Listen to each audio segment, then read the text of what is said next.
Salut petit beluga et petite beloufille. Je sais, on est parti en force. On est de retour pour des nouvelles capsules éducatives sur les baleines, les requins et l'océan en général. T'es-tu en train de sauter dans ton salon toi aussi? Je commence avec une question pour toi. Ça peut paraître facile, mais c'est à s'y méprendre. C'est quoi la couleur des belugas?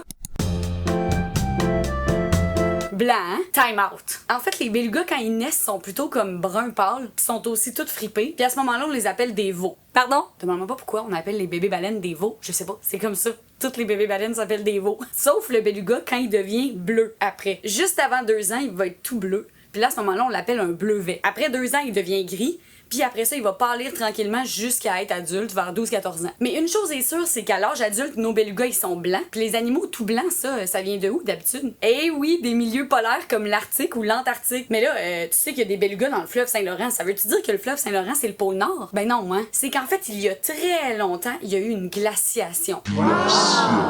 Ça veut dire qu'il a fait très froid sur la Terre. En tout cas, pas mal plus froid que présentement. Cette glaciation-là, elle a marqué la fin du Pléistocène et le début de l'Holocène.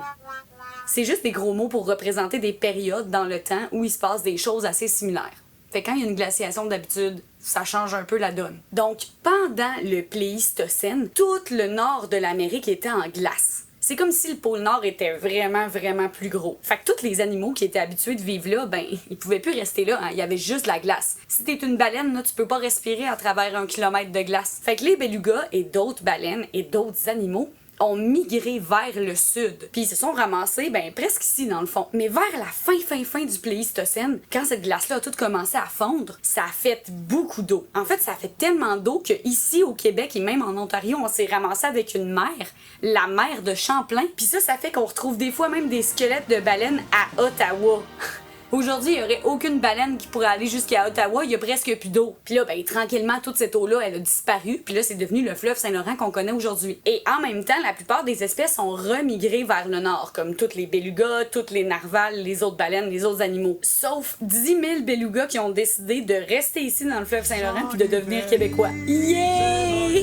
Je sais qu'en tant qu'expert, t'es déjà en train de me dire « Vicky, il n'y a pas 10 000 belugas dans le fleuve Saint-Laurent, ok? Il y en a moins de 1000. » Je sais. Mais au départ, quand les belugas sont venus s'installer ici, il y en avait 10 000. Et dans notre prochaine capsule, je vais t'expliquer pourquoi il y a pas mal moins de baleines aujourd'hui dans le fleuve Saint-Laurent qu'il n'avait v'là 200 ans, mettons. OK? Bye bye! Gens du pays, c'est votre tour de vous laisser parler d'amour. Gens du